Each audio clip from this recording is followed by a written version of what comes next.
2,300,000 stone blocks, each one weighs 2.5 tons on average, and they stacked it into a mountain, 146 meters tall.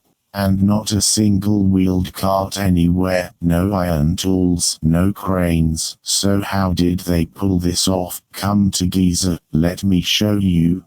Somewhere around 2560 BC, Pharaoh Khufu picks a building site, the Giza Plateau, right by modern Cairo, and he gets lucky right away. The stone lies under his feet. The whole plateau is solid limestone. Around each block, workers cut long trenches. They chisel with copper, and copper dulls fast, so the sharpeners work next to them non-stop.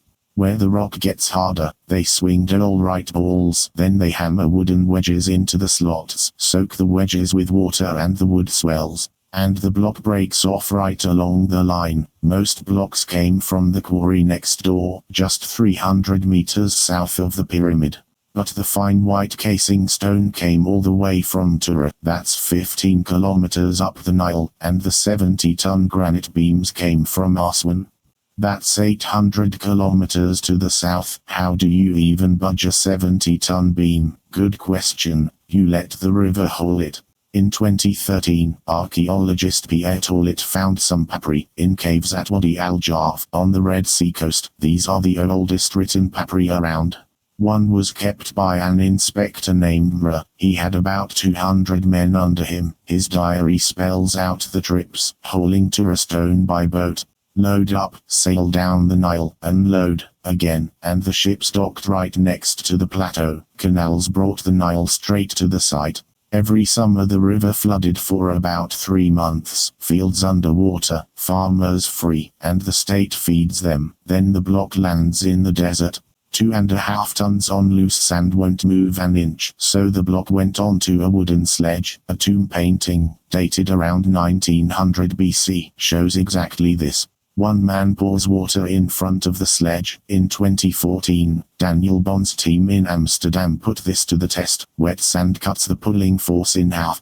Dry sand piles up ahead and slows the sledge. Wet sand packs down and stays flat. In replica tests, 20 men dragged a block at walking speed.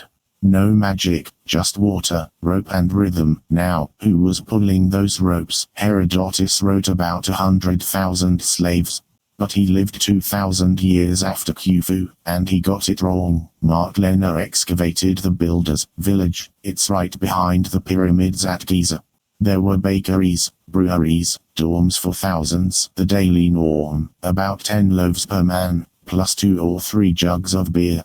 Crews had their own names, like Friends of Khufu, and they left those graffiti right inside the pyramid. All in all, 20 to 30,000 people worked there. And the whole thing took some 20 years. Now, about the height. At course 50 the wall is 20 meters up, at course 100, 45 meters. And the tip waits at 146. The Egyptians lifted the blocks on ramps, mud brick ramps with wooden rails on top.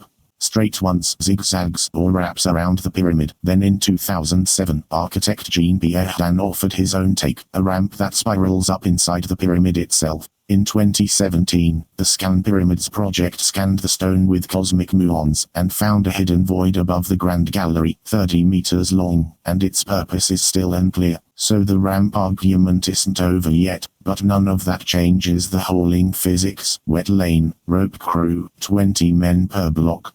And just look how precise the base came out. Each side runs 230 meters, all leveled to within a couple of centimeters. And the sides face dead on north. The aim is off by about 1/20th of a degree. You can't slip a postcard between the casing stones. Finished, the pyramid blazed white, smooth walls, and a golden capstone on top, seen from Memphis, some 30 kilometers away. So no magic, and definitely no aliens. Just boats, wet sand, bread and bookkeeping. The builders were quarrymen, boat crews and clerks. Which ancient build should we do next?